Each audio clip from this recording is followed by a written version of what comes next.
माणबसा गुरुवार गीत पाई जीवन रू मारिदेवाक मिलिथिला धमक। हाँ दर्शक बंधु, आज आम एमती किसी कथा कहवाक जाऊँ जहाँकि शुणिले आपण मैंने भी होइजिबे आश्चर्य। तेबे दर्शक बंधु, माणबसा गुरुवार गीत कहा घरे बा न बाजे। जेतेबेले नमिता अग्रवाल एवं गीता दासकर माणबसा गुरुवार गीत बाजी थाए सेतेबेले आमे जानिले माणबसा आसीगलानी।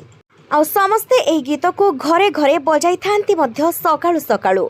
एपटे माणबसा चली थाए, समस्त पिठा पणार प्रस्तुति चली थाए। आउ एपटे दुहिंकर गीत बाजी थाए, जो गीत की घरे घरे भक्तिभावमय परिवेश सृष्टि कर दे थाए। तेबे एही गीत एते लोकप्रिय हो जाइछि जे वर्तमान समय रे एहा समस्तंकु जना रही, पिलाठारु बुढ़ा समस्तंकु। तेबे दर्शक बंधु, एक इंटरव्यू रे नमिता अग्रवाल एवं गीता दास निजे कहिसंती कि ए गीत एते पॉपुलर हेबो बोली सेमाने जानि नथिले। सेमाने एमिति बास रेकॉर्डिंग करि दैथिले, किंतु एनै विशेष किछि जानि नथिले जे लोकंको हृदय को एहा एते छुइबो बोली। तेबे गीता दास कहिसंती कि एमिति दिने बसु बसु मन को आसीथिला समानकर कि एक गीत रेकॉर्डिंग करिबा पई। आ गीत रेकॉर्डिंग होइथिला एमिति कि तांकू जे गीत रेकॉर्डिंग कराइथिले से कहिथिले कि तमे आउ कोनोसी भी कंपनी रे एभली गीत गाइबनी, केवल गोटे गीत को तमे एही कंपनी रे ही गाइछ। आउ कोनोसी भी कंपनी रे जेते ऑफर मिलिले भी गाइबनी। एही कथा को मध्य गीता दास स्वीकार करथिले। आउ जेते ऑफर मिलिथिला काहेकि ना ए गीत बहुत पॉपुलर हो जाइथिला। अनेक ऑफर मिलवा परे भी गीता दास आउ कोनोसी भी कंपनी रे गीत गाइ नथिले।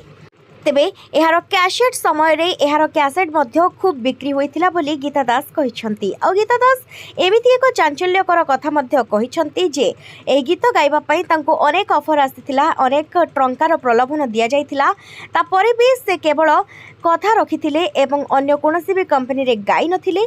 आ कहिसंती कि एमिति कि तांको ऑफर मध्य मिलिबा परे जेतेबेले से राजी होई नथिले सेतेबेले तांको धमक मिलिथिला जे ए गीत न गाइले तुमको जीवन रो मारी दिया जिवो। एनै से निजे ए सब कथा को हैंडल करथिले। एनै से पुलिस रे मध्य कंप्लेन करे नथिले से समय रे। तेबे दर्शक बंधु, अनेक झड़झंझार सामना करिसंती दुहे। आउ एही गीत वर्तमान भी अति पॉपुलर होई रहिछि। समस्तंक हृदय को बेस छुई पारुछि। से जे कोनोसी पीढ़ीर लोक हुअन्तु ना काहेकि, बुढ़ा हुअन्तु कि युवक, समस्तंको एही गीत भारी भल लागुछि।